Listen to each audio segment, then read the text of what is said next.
You pounds. pushed out a 10-pound baby. 10-pound baby in your Yep. house? Shoot. I was able to fall asleep in between contractions. Like, I was able to, like, legit fall asleep in between No meds. pushing. No meds.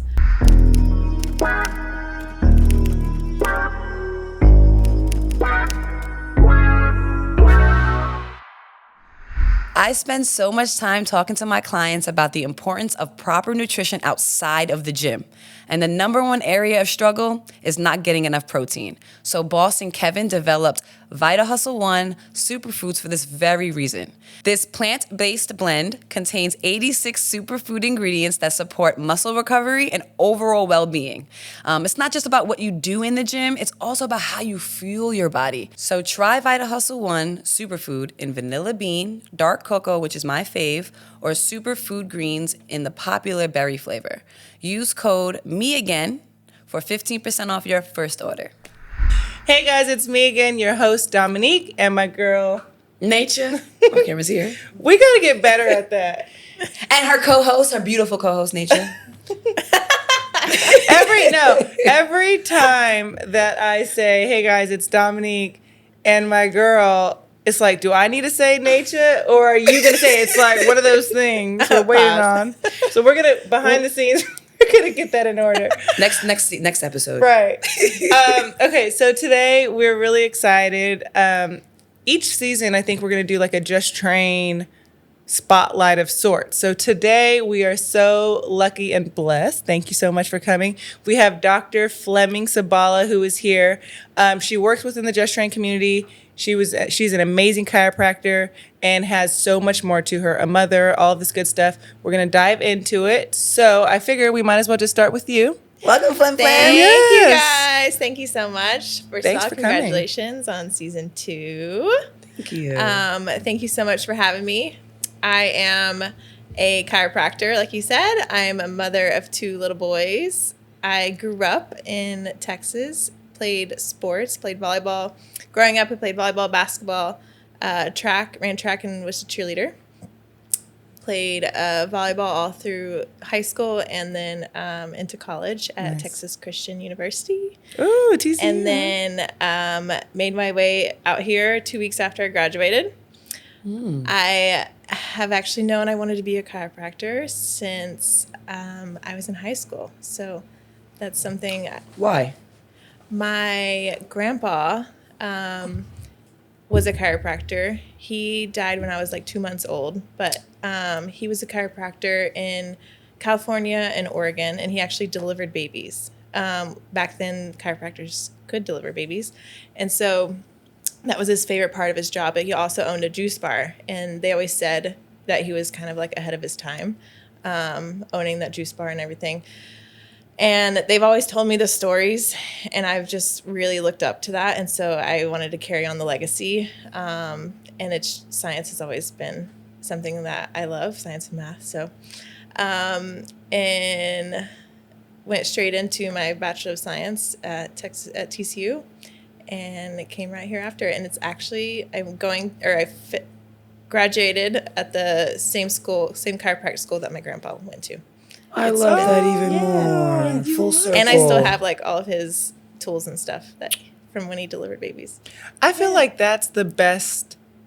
That's the chiropractor that I want to go to, because it's like very personal to you. You're giving it your all. It's like a passion for you. You know what I mean? I love it. Rather than people just get these jobs or find a career that they just are good at, or they end up there. Right. Just going Run of the mill. But when you have an intention and a passion that's driving you, I think that shows Absolutely. in your work, you know? Absolutely. And the ceiling there is no ceiling. Yeah. But I love coming to work every single day.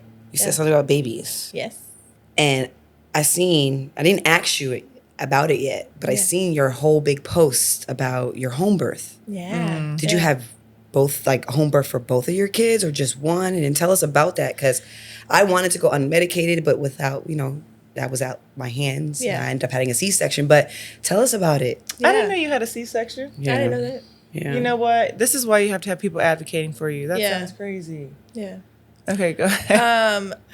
The first one, I wanted to have a home birth, but Rodante, my husband, he was like a little resistant for a home birth, so I said I'll meet. He was nervous. He didn't know what was going on. He didn't know what to expect. Especially because how I think in his culture growing up, midwife was like in the Philippines was kind of like frowned upon. This is what they've kind of told me. So I met him in the middle. I said, I'll meet you in the middle and I'll have it at a birth center. And so I had delivered in Thousand Oaks at the amazing midwife, Robin. And it was homey, beautiful. I went late at night. I tried to birth as much as I could at home. And then I was like, all right, let's go. And that was like my 12-hour birth, but which in average it's like 24 hours. I don't know. Wait, hold on. Yeah, 12 I'm like hours? 12 hours was long for you? So your That was my second longer birth one. was 2 hours. What? Yeah. He came. Oh my gosh. But like my first one with Enzo, I was able to fall asleep in between contractions. Like I was able to like legit fall asleep in between. No meds. Pushing. No meds. I was so in the zone. You literally go to, I feel like, a whole nother place. And you prepare for that all 9 months, of becoming in your own little world. You tune out everything. And I was quiet. The loudest I got was like, ow, ow. That's what they said. I said, looking back at videos, that's all I said was, that's the loudest I got. And it went fine. After 12 hours, he was there, and he was 7 pounds. My second one was at home. I said, first, sure, midwife at the midwife place. Second one, I'm going to do it at home. And he was cool with that. So I had a few, like, false alarms, I'm sure. Right. Might have had false alarms, too. And then she's like, all right, this is the one. I can just tell it's different in your voice. I'm coming. I said, okay. 20 minutes later, she's there. I'm in the shower, and that's my me time. And when I reset, I just remember pacing, because the pain is so intense. I was just pacing back in the shower I probably was in there for 40 minutes waiting on her to get there. What felt like probably longer. And then she asked if I'm ready for the tub. I said yes. And from the moment she got there to the moment it was 2 hours. So I was like, I just need a break. I need a break. I'm not getting a break, Robin. And she's like, honey, he's ripping right through you. 10-pound baby. He was 10 You pounds. pushed out a 10-pound 10-pound baby. a 10-pound baby in your Yep. house? And he was actually born. I love that for you, man. That's amazing. When you put it that Your face way. shows it. That's Yeah. amazing. You He was pushed actually out. born, I forget what it's called, but he was actually born sunny side up. I mean, face up, and in his sack in the water. His In the water. That is so amazing. Wait. So then What? That's so cool. Yeah. Did you guys did you just sit and watch it for a second? As soon as he came out, like his head, the videos will show it, but like as soon as his head comes out, then it like obviously pops. But Was it because he was 10 pounds that he just don't kind of know. came quicker and it was like you didn't go through the full labor? they were both 6 days late. I don't know if that had something to do with it. He was obviously, my husband, or Robin was like, she said something about the weight, and Ro goes, you might as well just call him Ben and Jerry. I was like, yeah, I probably had a little too much Ben and Jerry. Oh my yes. goodness. What was your recovery between the two of them, being that they were so different labors, and one's 7 pounds and one's 10? I was recovery. Recovery mentally after the first one got me. It got me. I didn't feel like myself probably until a full year after. I had postpartum anxiety really bad. I was a control freak. Same. Yeah. After the second one, because his skull was scraping my sacrum, being born face up. I couldn't walk for 4 weeks. I was sitting on like pillows, and like it would hurt. I had stairs, so going up and down the stairs was very challenging. But right at that 4-week mark, I was good to go.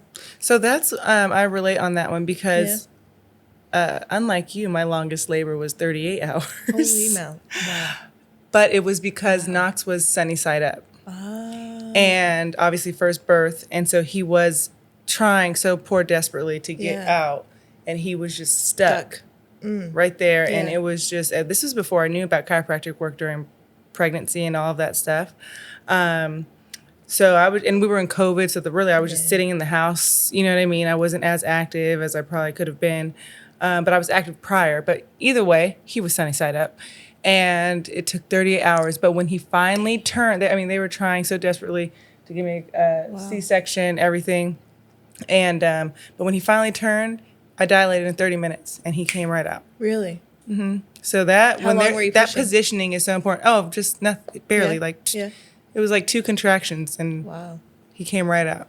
And then that was it. And I remember his head, I felt so terrible. You can see, like, it was just cranked up against. He had, like, a huge, like, just red mark just around. And it's crazy because then I had Kate and Cruz, and they didn't have that same situation with their head because Knox, you could tell it was like he was literally trying to come out. He couldn't get out. Yeah. So I can relate to that sunny side up, but that recovery afterwards is such a challenge. But tell me, like, because I have another girlfriend, Domino. She's incredible.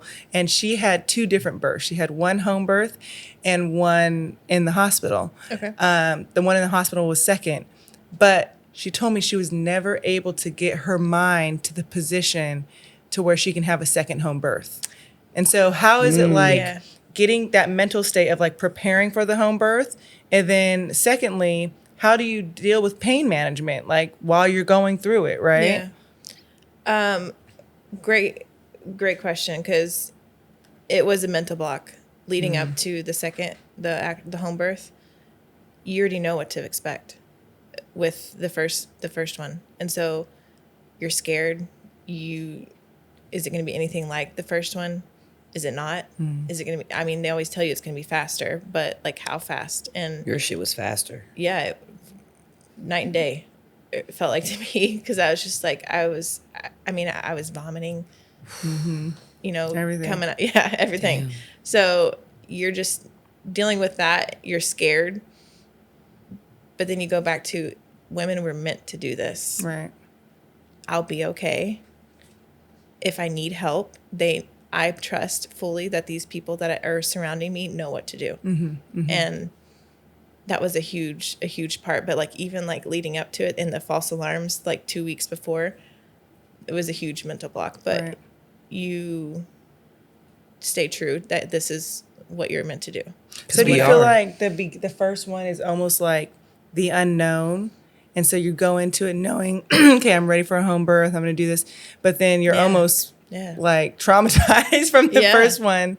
Going into the second one, you have to kind of like regroup. Now you know what to expect. Now you know all the pain, the counter resistance, the amount of like pushing. I felt so bad the first time. Like Ro and my mom I invited everyone in.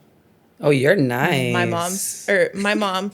No one else in my family probably would have showed up, and then which they didn't. Not their cup of tea.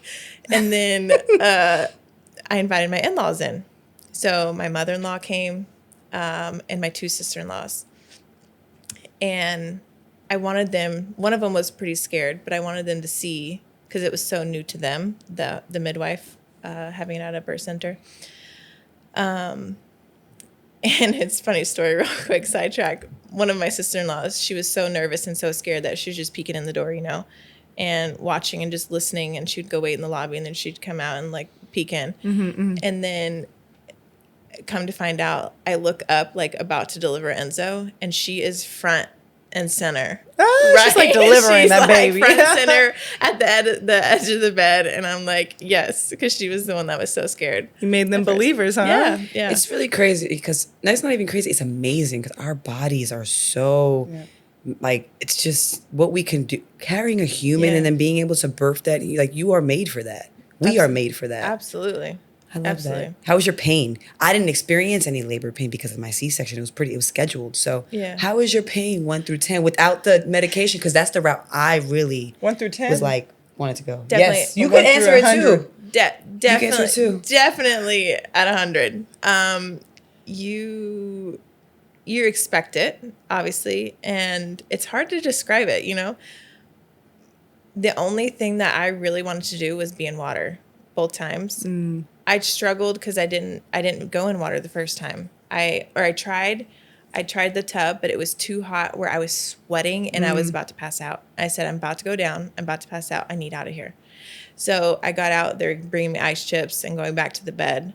But I was in a position that was just like, it wasn't working for me. So I was trying to change, go sit on the toilet, trying to go on all four. It was just, I feel like that's what it was. He was sliding, going back, sliding, and then he came out and had a huge cone head because he kept sliding. Poor thing. And pain with the second one, I just wanted to be in a shower. That was the only thing. I wanted water, but like lukewarm water. That was literally my only pain reliever. So What, wait, I'm Dom? confused. Did you not labor? Not you at all. didn't And have it's any crazy. labor. No, because so I was due the 28th of April and I had him on the 23rd of April, but it was planned. It was a C-section. My fluids were low. It was a lot going on. I'm sure that I could have been a better advocate for myself, but again, it was COVID. It was a lot going on. Yeah. Whatever. But when I tell you, I was in triage waiting for them to roll me into the emergency room, and I'm by myself because it's COVID now, and they don't let any support person come until you're in active labor. So there was a woman that was in triage next to the curtain next to me, and she wasn't in active labor, but she sure was in labor, and she was yelling. I'm like, oh shit. Oh, like it was getting me nervous. I'm not even in labor, but I'm getting like nervous. And it's crazy that you were saying like how like the doctor just kept asking her like, don't you want to just epidural? Just get epidural. And she kept telling them, shut up. Stop asking me if I want an epidural. I do not want an epidural. I didn't have an epidural my first one. Let me go through this pain. If y'all don't want me to hear me screaming, why y'all working in this department? Yeah. And they stopped asking her after that. But Good. it was Good for like her. That's a challenge, though. Long story because short. my girlfriend, No. Neil, she same situation as you, as your husband and her. So she's from South Africa. She only knows about giving birth without an epidural, right? So she goes to Naeem, and forgive me if the story's a little bit off, but she wants to have the natural birth, but he says, or at home birth, and I think he says like, oh, I don't know, should we be at a hospital type of thing, just for comfort. Yeah. And I only say that to say she ended up giving birth at Cedars-Sinai, but she's like, it almost messed with my mental state because I almost was there. I'm like, well, I could just get an epidural. Like, why am I going through this? And they got everything here for me. Yeah. And so, like, her mind, she said she had to, like, push through that. She was fighting. And Yeah. I think she ended up having her baby, like, squatting or something. Yeah. She did have it she in like went a through. position, yeah. Yeah. But it's hard to do it at the hospital because it is true. The doctors, and so that's their way persuasive, of and life. when you're they're vulnerable. And they're constantly Yeah. why are you going through that pain? Just get the epidural. Yeah. You know, All right, that this kind of is thing. your last chance. Yeah. If you don't get it now, you can't get it later. Right. And I feel like I have a couple of friends that are kind of like, all right, let's just get it now. Yeah. But let me tell you, giving birth in general or going through labor and all that stuff is like, the pain is just like, you can never Can't describe it after. describe it. I know, because then we'll do it again. Did it We'll have change another y'all? kid, and I'm But like, because the blessing is worth it, right? Yes. Yeah. Did it change y'all? Did you feel like Oh, it I gave feel it. you like more of like a superpower in a sense? I feel like it broke me down. I feel like a badass. Did it? She said, I'm a badass. I don't know what you're talking about, Dom. I feel like I just am physically broke down. I did 3 times back to You back to did. back, and I You're a am over superwoman. it. That's Yes. super. My woman, though. mental You was are. in a state of stress. Yeah. But no, yeah, it does make you feel like, wow, I brought, Yeah. it just makes you feel valued. Like, you brought life into this world. Absolutely. It's the same thing for you, regardless of Yeah. how you have your labor or how you give birth.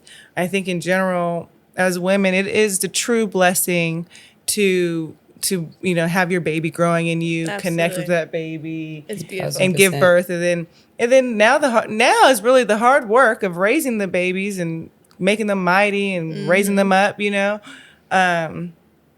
But anyways, it is remarkable hearing stories of women like you that have done the whole home births. And 1000%. I guess right now, before we continue to transition, is I'd love to know, what would you say to someone who's considering doing a home birth or not? What's the process? What are a few tips that you say, hey, these are the things you need, even if it's like, hey, have the ice chips on deck or whatever it is, mental state before prepping, like what would your suggestions be to get to that place? Yeah.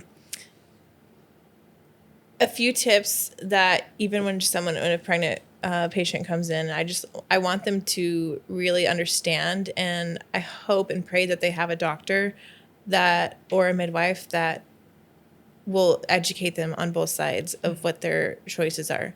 That was huge in my midwife.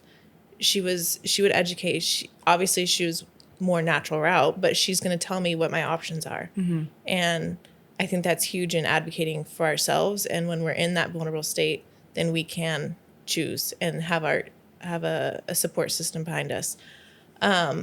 So really going through and understanding and doing a lot of research. And I'll provide research for them if they come to me and they're like, hey, if the glucose test, is there an alternative? Yes, there is. There is an alternative for that. And these are your options, and see if their doctor is an advocate for that. If not, maybe consider changing. Wow. That if someone's already preparing, they have made up their mind for a midwife and a home birth, then water is a great pain reliever tool. That I feel like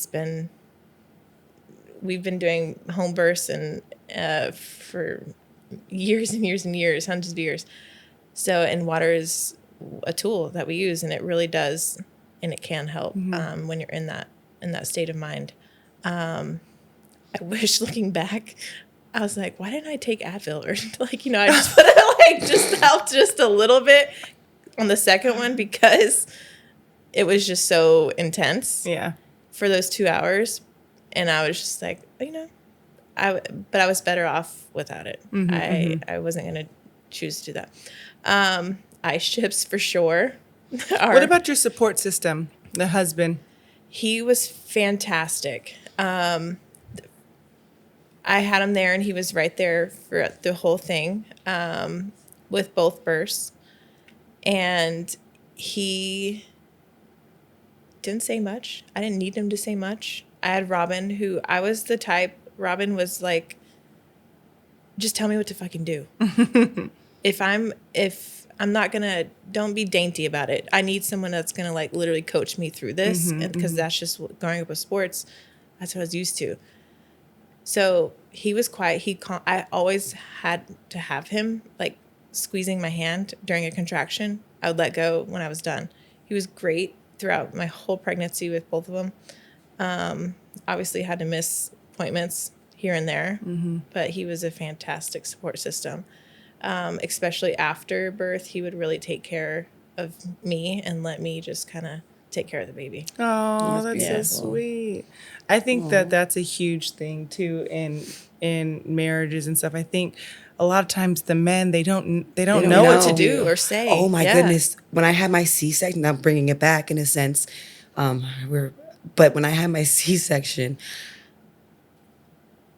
my boyfriend came into the room because they called him in triage first, and then we went to the ER, but he couldn't come into ER right away. So they're giving me the spinal tap. He's not there yet. Then they're laying me on this table where I feel like it's this. Now I'm small, and I feel like I'm hanging off the table. I feel like it's this thin, and I just keep saying when are you gonna bring him in? When are you gonna bring him in? And they keep telling me tell me if you feel anything and stuff like that, so I can push med. He came, I was throwing up the entire, it was just not a great experience.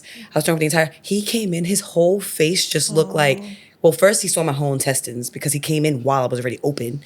And he sat down and he's like trying to talk to me because he sees in my face, because my lips just started trembling. I'm like, I am scared, I'm nervous. And he's trying to talk to me. He's like, talk to me, it's okay. Like, he's like trying to like coach me through it. And I'm like, I don't need you. I don't want to talk. Yeah, just stay right here. It's just fine.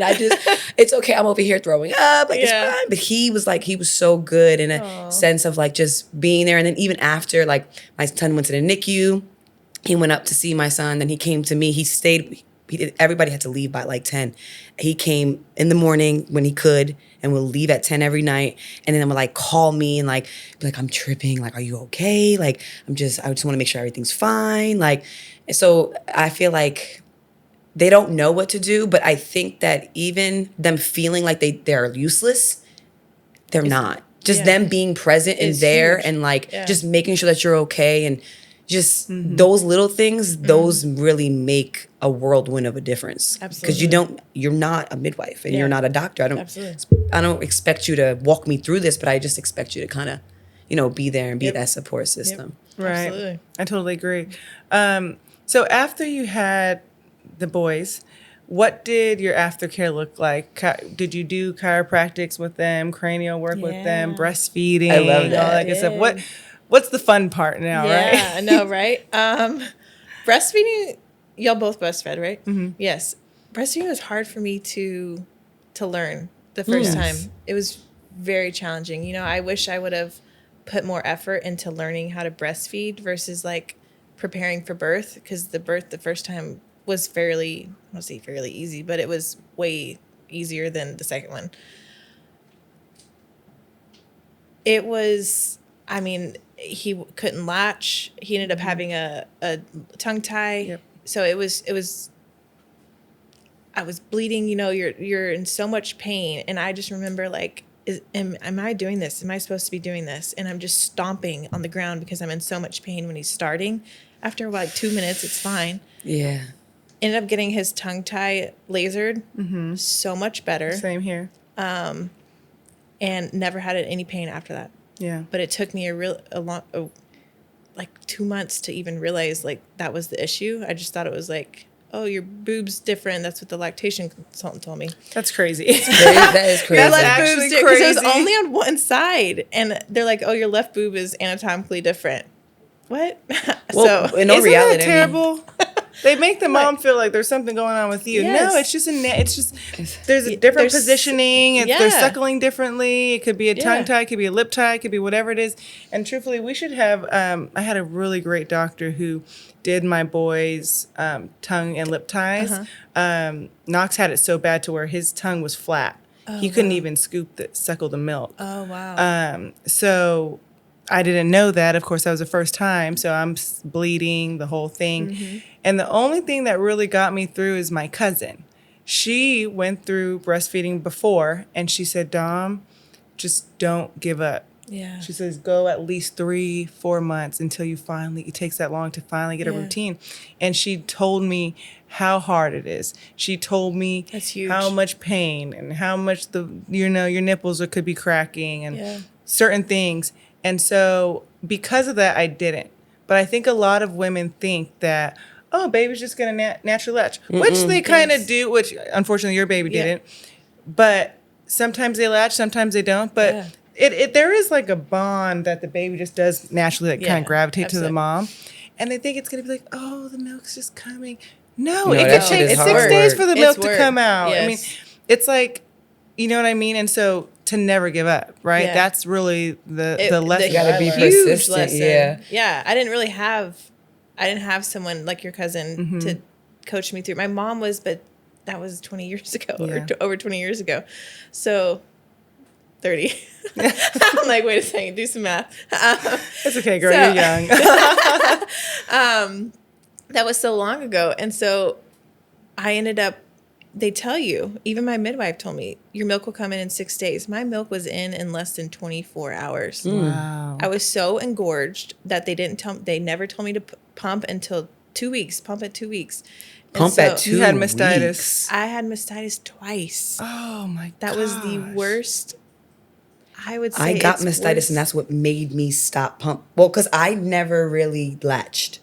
My son was in the NICU for 10 days after he was born. We ended up going home, and every time we would go up to see him, it was actually stupid. 30 minutes. Wow. One parent because of COVID for 30 minutes. But my mom was a nurse at the hospital, so I was able to kind of get the little private little room and a little bit extra time. But I feel like I started with just pumping. We latched when I would go up there, but then when he came home, it was just all like me pumping into a bottle. So I'm pumping in the middle of the night while I'm also feeding him. And it definitely took a toll on my chest, and I ended up getting I ended up like at 11 months. One of my boobs was like, I was making strawberry milk, and I'm like, fuck. So I'm like, all right, I'm gonna just stop. And I did the whole cabbage remedy. Oh, I've heard I about tried that. What? It didn't work on me. It worked for me. To make dry the them milk up? go down. Yeah. So just to clarify, mastitis, because some people may not know, Engorged. Infection. basically it's just like an infection of the nipple, right? Not the whole breast. It's just the nipple part it? from overproduction of milk, right? It's Or it's you're the so whole over inside? you're overproducing milk, and it's causing an infection in the breast In tissue. the breast tissue, right? Right. Yeah. So I just remember I went too long without pumping, and I had the little haka, long story short, I got massaged twice. The first one, I learned my lesson the second time around, but both babies I've been breastfeeding, or I breastfed 2.5 years with Enzo, and then I'm still breastfeeding currently right now. He just turned 2 in November. Okay, so I can't stand using plastic water bottles. Path is the first refillable and 100% recyclable bottled water packaged in a sleek and sturdy aluminum container, which I love. They make it easy for our family to feel good about making a positive impact on the environment, including our kids. Also, their bottles are fully customizable. There's this one particular limited edition Path water bottle featuring the Ninja Turtle characters. My boys absolutely love it. They actually fight over who gets to have it, and it's just a great way to teach them and the next generation the importance of reuse. And you can create your own custom Path water bottle for your next event. I was actually just thinking about it. I wish for all of our 3 gender reveals that we were able to have a team girl or team boy water bottle for the party. Of course, it would have been all team boys. But so visit drinkpathwater.com to check out the coolest designs and to create your own today. And I was pregnant with Eli. I had about 3 months. And then I I got a little bit of a break. And then I breastfed Eli for still going on 2 years. He was just turned 2 in November, and I'm still breastfeeding. Trying to wean him. March 1st is the date. I'm going on a trip, and I will not be pumping. I like that. So, question, is this by choice, or is it because it's been hard to get them off? What is your reason? My midwife, she always told me the statistic. Most babies in the U.S. are only breastfed an average for 6 months. And then in the UK, it's 3 to 5 years. Oh, wow. And so I always said 2 years and I'll be happy. Even a year, I'll be happy. 2 years, I'll be extra happy. And I felt like a little bit of mom guilt that I breastfed Enzo for 2.5. And then I'm like, well, I have to breastfeed Eli for 2.5 or else I'm a bad mom. I'm getting over that, but I'm like coming right up on 2.5 right now. So Wrap it up. I know. You're doing it, girl. Yeah. But We that's a just true literally thing. 2 weeks ago weaned the nap time. Okay, good. So my days are so much easier when I don't have to do. I understand that mom guilt feeling because the same thing happened with me with the boys. Like, okay, I have to breastfeed And so Kay close in the same age, amount as Cruz, and now Kay is the same amount as Knox, and now Cruz is the same amount as, I don't even know my kids' names. Anyways, you guys got what I'm saying. absolutely. Doing it all at the same time. You do feel that feeling do. for your kids, because then if anything happens, you start thinking it's actually a was sick me. thing. Oh my gosh, it's because I stopped. Yeah. Or it's because I need to do that. When in all, the reality of it is you have to do what's best in that moment for not only your kids, but for you too. Yeah. Because at some point, it's like you are so burnt out and there's like nothing more I can give. It's exhausting. Yeah. So you do feel that mom guilt, in a way. So anyways, I'm proud of you. You're doing your thing. You did incredible, more than anyone has probably ever done. Thank you. The average person can ever do. And truthfully, I don't really think breastfeeding is that popular in the United States. It's not. So It's not. It really isn't. And look Especially at with all us. the struggles, the mastitis that you can go through. And if you're so new to it, I didn't have it the second time around, thankfully. But that I can see why you would want to quit. If your nipples are bleeding, you're in so much pain. Yeah. You don't know how to remedy it. So, And a lot of and people you don't know- have those tools, honestly. Yeah, and one thing before we get into the next topic is another thing that is hard is when your baby is having a reaction to the breast milk because of the food you're eating. It almost feels like my breast milk is like Is it rashing harming? my Yeah, babies up. yeah. It's like he can't even digest it. It's like you're feeling so stressed about everything. you're cutting out gluten, you're cutting out Yeah, dairy. Yeah, it's just trying crazy. to fix. Yes. It's crazy. Then It's finally, such a- we always make a way and make Yeah. it work. But I do want to talk to you, like going through everything that you went through. What remedies did you use? I know you have you love to use essential oils. Talk about that. Yeah. Give anybody tips of things that they could use that are more holistic. Yeah. On the topic of mastitis and using some remedies, I would make a roller myself. So a lot of essential oil companies have different blends, but I would create one that was for milk supply. So there's some that will help decrease your milk supply. Peppermint is a good one for that. Or there's some that will help boost your milk supply. So I'd create my own little What's a good one for that? concoction. That was so long ago when I was boosting my milk supply. I think cypress is good for bringing. The oil of circulation, so it's going to help boost. There's like 5 or 6 of them. I will have to go back and look and share the concoction. But I would, after nursing, I would roll it on just at the top so it wouldn't get in their face or in their eyes or anything. And rub it in. The mastitis specifically, I mean, you're massaging because you're so engorged. You're massaging. Yes. I literally bought a Theragun. No Yes. way. I just recently did that. No, you didn't. And it hurts, but it loosens up that milk. It hurts so bad.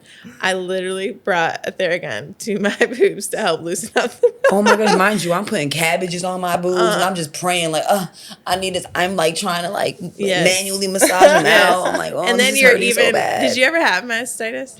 I did not have You did? mastitis. Okay. No. I don't know. My girlfriend Kai did, but we've had clogged ducts. Yeah. So with the clogged ducts, Did you that's even put 'em painful in- too. In water? No. Oh, you like create a You like- bath? Yes, you create a hot bath. Oh, I said warm You hot? just stick, or you can obviously 'em in just there? soak them in the. Yeah, you just want to soak them. I would just go through every time I stopped breastfeeding. I would just makes sense. slowly wean, and then it would Yeah. gradually make it go down. And then, I did have to do the Theragun a few times, and yeah. that's brutal. Then it loosens it up. It sure perfectly. does. It sure does. Why cabbage?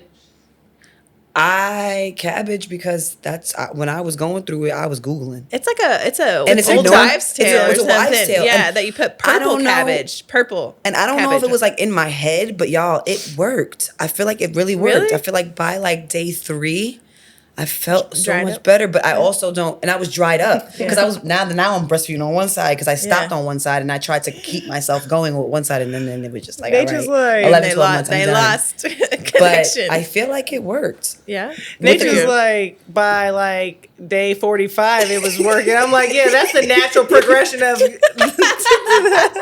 I said day 3 with the massaging. Yes, you have to massage. And the hot. I did do hot Yeah. because it helps let down. Yeah. I know all those little tricks. So, what other things do you do with essential oils? I was going Oh to ask the gosh. same thing. Yeah, they're Because always you're all in your they're- office. They're all in my office. They're in my house. Everywhere. They're displayed on a little wooden shelf thing. They're out and about, so people can use them. I have diffusers in every room, so I like to diffuse. That's more for energizing, uplifting oils. Wild orange is a great one that I love to use. Peppermint is a great mood booster. And then frankincense I use a lot on patients. I use a Frankincense. lot in my house. That one I love to take orally. Not all essential oils. Why? You can take orally, but it goes into... you were scratching your eye. My eyelash is itchy. Frankincense is the king of all oils. It was brought to baby Jesus in the biblical times. It's like the one that if you don't know what to use, you use frankincense. Yeah. It's very grounding. It's earthy, woody. I use a lot for that for headaches. I'll have patients put it underneath their tongue. It goes into their bloodstream within 20 seconds, but it can leave your whole system within 20 minutes. So that's why you can't overdose on essential oils. You can always reapply. That's what I was going to ask. Can you take too much holistic essential oils, or even like the pellets? Can you take too much of those? As speaking for just the essential oils and the specific brand that I use, no, you can't. You can't overdose on essential oils. The pellets, it can cause probably adverse side effects. Yes, and there are some cases where you've had side effects for essential oils. You just kind of have to see based off doing like a skin test or something like that. Okay, so it's more like an allergy or something like that. Yeah. Reaction, like having a reaction. Right.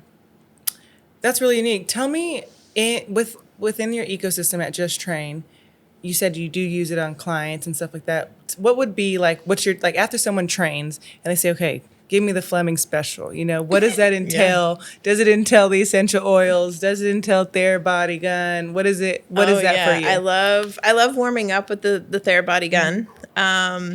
Before, if I treat people before they go work out, we love that whole treat and train system that we have going on there. And the Therabody gun is great for that. Even putting peppermint on or some deep blue rub before it will help just activate the muscles and get them going. Afterwards, I love to do like a whole calming protocol to kind of get them to recover a little bit faster. That it depends case on case, but it can entail some Therabody gun, but a lot of frankincense topically, and even some deep blue. There's a blend called Adaptive that I love to use as well, and that was designed maybe 4 or 5-ish years ago, specifically for anxiety and stress. So I like to use that on a lot of my female, Let me tell you, Dom, female patients. she's not just talking the talk, she walks it too. All this stuff she cleans in there too. Like she makes her own like sprays to clean the equipment, all natural. I love it. Yes, you're so sweet. Well, I want a treatment. I'll treat you. I know. Last time you came in, I was like, I gotta go. I'm sorry. I know. I'm thinking like, do I need to be warming up by running anymore? If Fleming just does me with the Therabody, I got you, girl. Forget running, Alexis. Forget the Stairmaster. Shoot, I just need the Therabody gun. I like to do a little lymphatic flush to warm up, and then I'll do all like the cupping, the scraping after. Ooh, cupping and scraping. Yeah. So what is everything that you guys offer for the recovery and the treat part of the Just Train? Yes. Train and treat. I thought that was Great cute. question. So what is everything that you guys offer? So in the recovery room, we have the compression boots. We have the Therabody guns. We have some of the other Therabody like heat packs on the back and the knees that will help warm up. We have the cupping, scraping. We do a lot of body work. I'm a firm believer in doing a lot of muscle work to help the structure in our spine and joints and wherever we're working. Then that will fall in place with an adjustment afterwards, but doing a lot of body work before. So we offer massage and then chiropractic. Right. Yeah. And Don't Fleming forget is about the strong. sauna and The sauna and the ice. bath. I'm sorry. Yes, that's been a big hit lately. Sauna and ice bath for sure.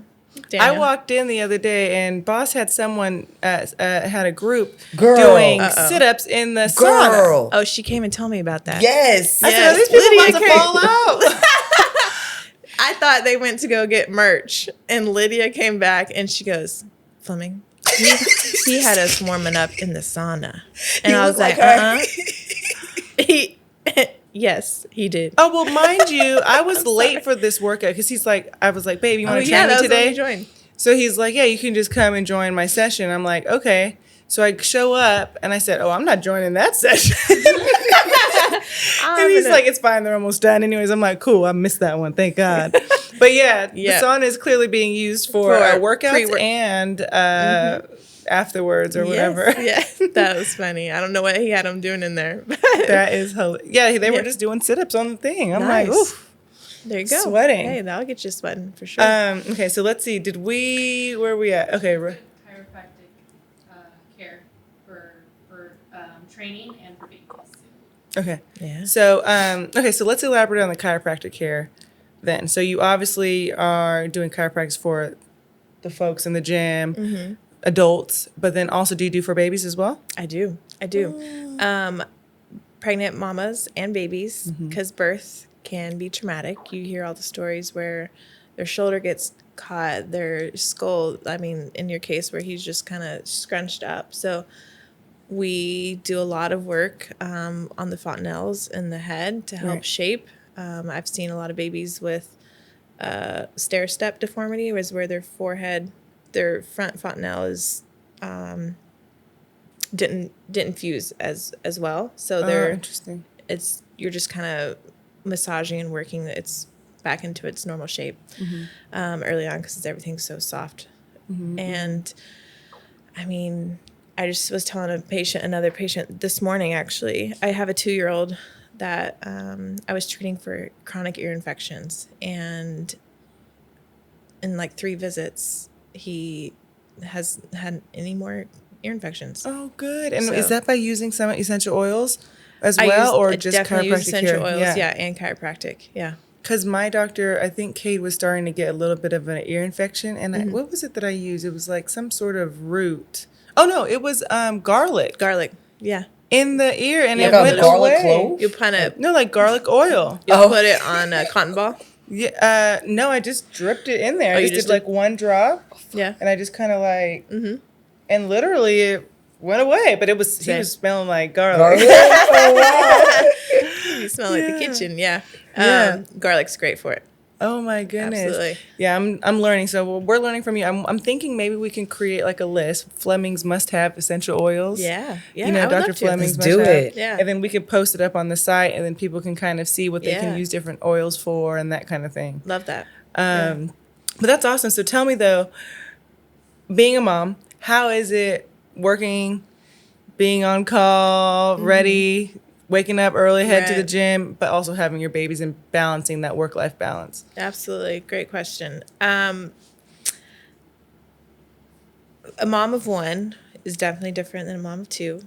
I don't know mom of 3. So it's definitely, it was eye-opening and difficult to transition.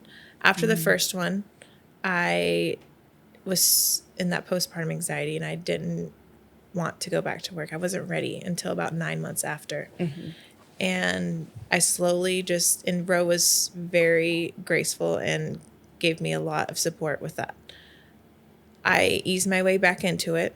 And I felt really good until, I've been feeling great since. So after that first one, it was just so shocking of like, I entered motherhood and not really any of my friends have had kids at that time. And so it was like, who do I turn to type of thing. That transition was hard. After I had Eli, I was back to work in 2.5 months. So Yep. very, very different. Finding the balance now is, it's It's hard. It's challenging because I mean, you know, from the moment you get up to the moment your eyes are laying down in bed, you're working. I feel like I'm a chauffeur in the middle of the day. I treat patients. I go pick up one from school. I treat more patients, go pick up the other one from school, take him to the in-laws, and then I treat more patients. So, you know, it's finding balance. Yeah. I just constantly have to look at the clock all day long to make sure I'm where I'm supposed to be. Do you feel like being at the gym, and especially in your guys' atmosphere, it's so much energy. It's really, sometimes it feels fun in there. Oh, it's great. Do you feel like it's a good like break Absolutely. from motherhood a bit? I 1000% love it. The energy that's in there versus what the energy was before y'all came in is night and day. It's great to be around. I love the support system. Everyone's so loving and appreciative of everyone and where everyone's at in life. And it's amazing to see. Yeah. Oh, that's so good. I said the same. I was just saying Yeah. the same exact thing because I feel like it coming out here. I had after I had my kid, it was like postpartum. Like I had depression. It wasn't even just anxiety. It was just I was just not in a great space. I came out here, and the gym has really maybe because it's also I'm working in my purpose now. And the environment, like I was just, I don't know who I was talking to, but I was saying like every worker, everybody that works in that gym, it's not like everybody is, it's like kind of like family feeling. It is. It gives it back to like that team feeling like there's not, like it's like everyone wants everyone to win. We're all kind of bouncing things off of each other. Like it just, it's a great environment, honestly. That's nice. Yeah, it is. That's dope. That's why I try and get a couple workouts in there a week. I know. If I can. You're I know, you're I've coming been seeing in her there. lately. I know. I've been seeing her a love lot. it. Well, because my lately. schedule is permitting me to a little Good. bit more. Take Because, advantage of it. Yeah, so I especially with Cruz, like he's more on the schedule. Before, you know, when they're newborns, it's like you got to be ready at any second. But now that he has his nap time, I get Knox to school, I can rush over there real quick. And it seems to work better with Alexa's schedule sometimes. So I can do that. Or if she's gone, I'll just jump into something that boss is doing. Nate and I have gotten in a couple times. Good. But I love it. I think it's a lot of. It's a good outlet, and It really you know, is. when I moved here, I knew one family, and that's the family I moved in with in Orange County, and a small town girl. With Just a small town girl. Yeah, right. My town had four stoplights at the time when I was growing up, so moving out here was like a big step, but I knew there was bigger opportunities, more to life, and having and creating friends when I first moved here was easy when you're in school because it's like you're around your cohort all the time. But now I feel like I have like a core group that we talk all the time. I feel like it's really nice. Yeah. I love to hear that. Yeah. Okay, so what are your must-dos to start your day? Must-dos. First thing I do, I just put this up on my Instagram story, is tongue scraping. I think this... I just asked you about, did I ask you about that? Oh, I told you about that. Yeah, and by the way, your questions were like, hell yeah, I'm the healthiest person alive. And it's like, no, I'm an idiot. I don't tongue scrape. So I'm like... Dom is like, I'm I wanted an to idiot. press no, I don't. But I'm like, wait, but you know what I mean? Not that you said that. I'm sorry. But I was like, oh, so I should be tongue scraping. So I've been in and out. I've done it both, right? Because I used to I got it because I thought, oh, this is a cute little trinket. So let me just use this.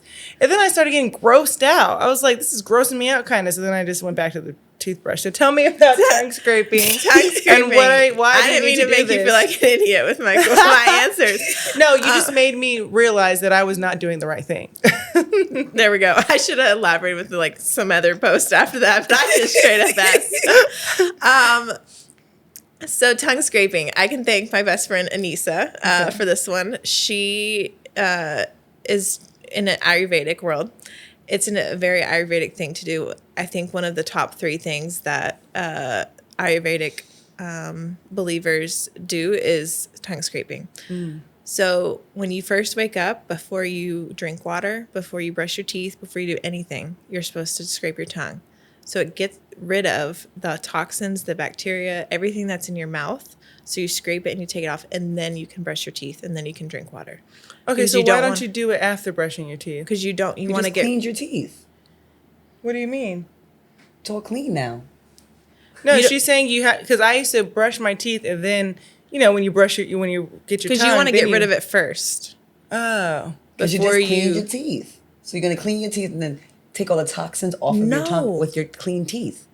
No, before. No, yeah, that's why you all wouldn't do it before. Oh, I thought you were saying. Because your teeth are clean saying now. that your teeth are clean, and then when you go in with the toxins, it's going to now spread?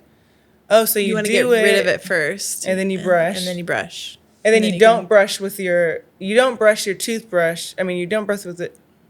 I still do. But. I still brush with my tongue. You do not take your toothbrush and brush the tongue. You can. Oh, yeah, okay. yeah. You can, because you got rid of all the stuff you're the getting shit that you were seeing and you were disgusted with. Yeah. You got rid of that, so now you can brush your tongue. But that I do every single morning. So what is coming off? What is that? Toxins, bacteria. Yes. That shit that you see on there. Yes.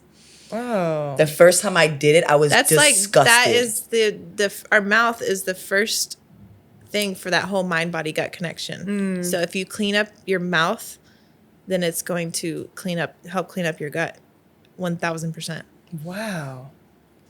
I mean, I guess maybe I'll go back to tongue scraping. Yes. Every day. Yep, that's one thing And you can put in some oil pulling too. Right. I know. I was listening to y'all's podcast. Oil pulling, absolutely. Do you know it gets rid of cavities? Did y'all? So what Oil are you pulling. doing with Yes. oil pulling? I've never even heard of an oil pull statement. What are you doing? So you grab a spoonful of coconut oil. Put it in your Coconut mouth. oil. I don't even Coconut like coconut. You probably won't like it, but you put it in your mouth and you just swish It's it weird around. consistency. Yeah. And it has to be coconut. Yes. It pulls all the toxins. And then And dentists, there's some research that says that's coming out lately, that probably anecdotal evidence, but it's saying that it gets rid of their cavities. They went to the dentist, and they have, say, 5 cavities. They would go back, do oil pulling, come back, and their cavities would be completely gone. it's the coconut oil that is getting rid Pulling of the bacteria. Yeah. Oh my goodness. Okay, so All do the you do this before or after tongue scraping? I do oil pulling at night. So tongue scraping in the morning, Okay. oil pulling at night. See, I do the oil pulling while I'm making my breakfast. So that's probably after I did my tongue scraping because I'll come back to the house to make breakfast and get my son ready. Oh, yeah. So, you're up early. time out really quick. With the oil pulling, how long do you have to swish it around? 5 minutes. 5 minutes? I've been doing it like 10, 15 sometimes if I get lost. Yeah. How do you do you it can work that up to long? it. You can work up to it. Yeah. I know. You let it sit in there for a Sometimes little bit. you don't have to like You literally don't have to swish the whole time. Right. the Yeah. whole time. You just like move it around your mouth. and shit. Average 5 minutes. Yeah. This is going to be interesting. I'm interested to try this. Don't spit it and don't spit it in the sink. Spit it in the garbage. Oil clogs up the pipes. Sure does. Did you learn that the hard way? You sound like my plumber. No, I'm just kidding. That is hilarious. Throw So a little what do you ad in want us there. to do? Oil clogs up the pipes. Look at her. Come on, you gotta She's keep your homes hilarious. I know. correct. Unless you're renting. I know. Then you They don't don't give a care. shit.